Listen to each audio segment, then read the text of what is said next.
So I want to share a really, really simple tip to get your tarot readings more accurate, more in depth and more helpful.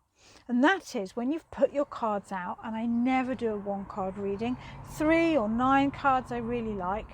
When you've got your cards out, take the time to look at them. Okay, your tarot deck has pictures because the information is coded as symbols in the cards for you to read. So my biggest bugbear, in case you were wondering, is when somebody writes, I've turned this over as an idea, when someone writes keywords on the pictures. Okay, if you feel the need, and I'd rather you didn't, but it's your choice, to write keywords, please put them on the back. Okay, there is absolutely no reason to cover up the beautiful information on the cards themselves. I was doing a reading for someone the other day. I had about 12 cards out, and the key to accuracy is to find the narrative between the cards and to use them to answer the question you've asked. And as I was looking at these cards, it became clear how connected they were. We have the bridge here in the 4 of Wands mirrored in the 5 of Cups. And we have the 2 central figures with the red and the blue, and the 2 central figures with the red and the blue. And although there were 12 cards out, and although these cards weren't together, they created a slightly separate reading within the bigger reading. The cards were saying, bring us together, find what we're saying. And what they were saying was, out of the explosive change that my client was going through, out of the grief and sadness that my client was going through, it was absolutely essential that she created a sense of security and calm in her home. So when you do a tarot reading, before you reach for a book, before you reach for a notepad and pen, stop and look at the cards. Some of the details are so easy to overlook. The 5 of Pentacles, this is a card that so many people hate. Me too. It's never a welcome card in a reading. So often it does mean financial difficulties, physical difficulties, feeling left out in the cold, feeling unwelcome. But look really, really carefully. We have the 1, 2, 3, 4, 5 Pentacles for the breaking down of the old system. But we also have the very top of the 6th Pentacle there. The potential of growth is implicit in this card.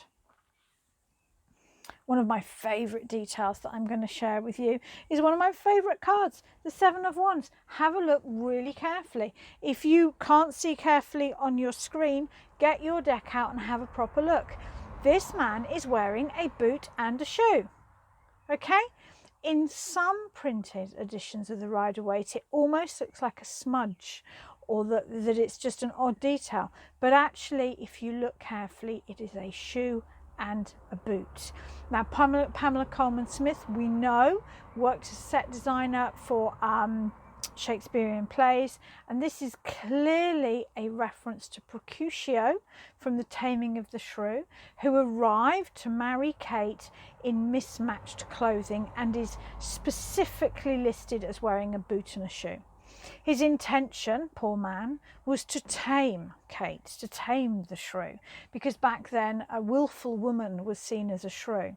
But in fact, Mercutio and Kate fell in love. They were well matched. And that is why I often interpret the 7 of Wands as believing in yourself, having the higher moral ground. I often imagine that each one of these wands is somebody telling him what to do or telling you what to do, and he's standing firm and saying, no. A more modern reference for this card for me is Phoebe in Friends. You know, she's so different to all of her friendship circle, and yet she is unapologetically happy being herself. A bit like Kate, a bit like Mercutio. Another detail that I love, a lot of books, as do I, will link these cards as the work cards. They don't always reference work, but very often, if they crop up in a reading, they will refer to somebody's work or study. But if we look at it carefully, it's the same bench. It's a workbench, I guess. It's longer. There's no other cards that I've seen in the Rider-Waite, and I spend a lot of hours looking at these cards with that bench. So there's two ways to remember these cards are connected. You can learn that fact, absolutely, and if you read cards for very much, you soon will learn it. But even if you hadn't learned that fact, if these two cards were in the same reading and you took the time to look, you would notice the bench is the same. And you might think, that's interesting. And then you'd look at every other card in the reading and you'd say, that bench isn't anywhere else. So there is a connection between those two cards. I haven't got it out. I'm not going to spend hours looking for it, but this is a game, a thread that you could continue forever, because there we have the solitary pentacle put to one side, and in the Seven of Pentacles, which I may just be able to find in time, you will see that there is a solitary pentacle again placed. There we go, look at that, placed to the side. We have the seed of something new, the seed of something new, an ace if you like. Again, you don't have to memorize that, but if you stop and look at the cards, then if both of these cards show up in a reading, it will become clear. So my number one tip to reading tarot accurately and easily is to look carefully at the cards. The information is all there.